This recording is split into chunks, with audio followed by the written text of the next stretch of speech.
बात यह है कि ये हमारी उम्मीद की भी इनकी इंतहा की भी हद है कि जो राजनीतिक दल आरटीआई के तहत कितना चंदा आया, कैसे आया, ये जनता को बताने से कतराते हैं। उन्हीं से हम उम्मीद करते हैं कि वो काला धन वापस ले आएंगे। क्या आप जानते हैं पीएम केयर्स फंड? जी हां, वो पीएम केयर्स फंड जो कि कोरोना संकट के आने के बाद गठित किया गया था, जिसमें आप पैसे दे सकते हैं और वो पैसा कोरोना के इलाज के लिए लोगों तक पहुंचाए जाने का प्रावधान था। क्या आप जानते हैं कि पीएम केयर्स फंड एक अंधा कुआं बना हुआ है जिसके सामने खड़े होकर आप चीखते रहें मगर आपको यह नहीं पता कि आपकी आवाज कहां तक जाएगी। जैसे कि आप जानते हैं कि पीएम केयर्स फंड का ऑडिट नहीं हो सकता, उसकी हकीकत सामने नहीं आ सकती।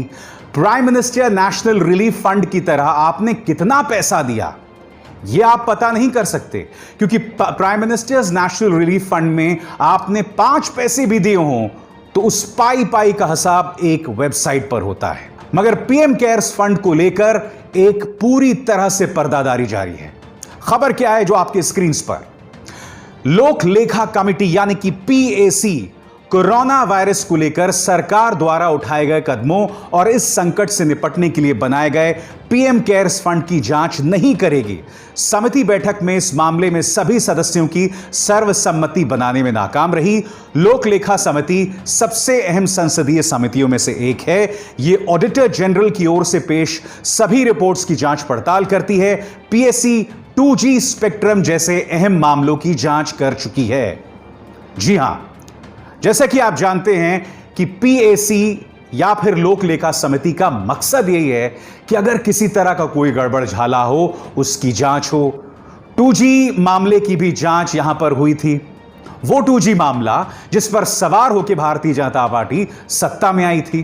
तो आज हम ये सवाल पूछ रहे हैं कि आखिर लोक लेखा समिति इसकी जांच क्यों नहीं कर सकती। हम आपको बता दें कि लोक लेखा समिति के अध्यक्ष अधीर रंजन चौधरी ने क्या कहा है। देश के बारे में सोचना चाहिए और अपनी अंतरात्मा से काम करना चाहिए और इस महत्वपूर्ण विषय पर आम सहमति उन्होंने बनाने की अपील की।